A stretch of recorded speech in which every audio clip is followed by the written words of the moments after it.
on Sunday morning, are you looking more and more diverse, not Hmm. just racially, ethnically, but intergenerationally, etc. Mm-hmm. But then there's participation, which usually churches can get over that hurdle. Who's on the worship team? Who's on the greeters team? But Mm-hmm. then when you get to that third one, which is power, Yeah. how are decisions getting made? Mm-hmm.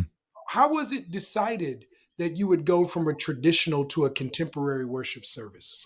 How Hmm. was it decided that you'd go from wearing suits and dresses to dressing casual on Sunday? How was it Yeah. decided that the services would no longer be 2 hours and 1 hour and 7 minutes instead?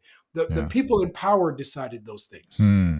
And a multi inclusive church is one that is making room for young people to have voice Mm-hmm. and get into the places of power because in the broader world, that's not a problem.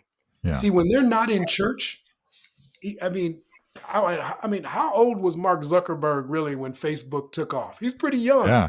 So Yep. in the world they live in, 20-year-olds can make multi-million-dollar decisions. Yeah. In their world, 20-year-olds are playing professional sports, making millions of dollars a year, but Yep. then they go into a church and people want them to wait their turn. Hmm. And Interesting. so Yeah. so that's why I'm so glad that Dan is bringing up that Yeah. this is not just about race. This is Yeah. not just about ethnicity. Yeah. This is about the emerging generation going, I'm not going to stay here long if I don't have voice. Yeah. Yeah. Well, and so you said there were three words I think that I remember you saying: processes, ways, and spaces to include those voices. And it sounds like you've done that at your church. How do you do that, or what kind of advice would you give to someone who's like, we're trying to figure out how to create space for those voices? Yeah. Yeah. I think it's in who you hire. It's who's on your board. It's the people that you bring into spaces to even if they're not on your board or not on staff.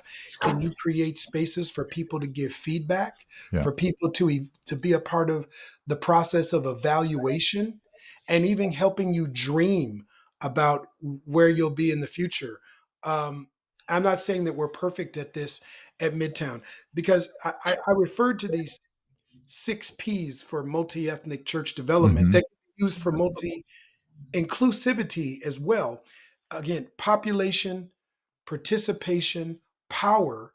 But then if you do those things, then it's purposeful narrative, which Hmm. means as the story of your church unfolds, is it obvious that the emerging generation is not only part of the story, but part of shaping the story that will be told? Do they get to be part of the narrators that tell the story? Yeah. Or is the story of your church, back in the day, you would know the purposeful narrative of the church by the pictures that were hanging up in the hallway and in the fellowship room. Hmm. Yeah. And they were usually very old pictures.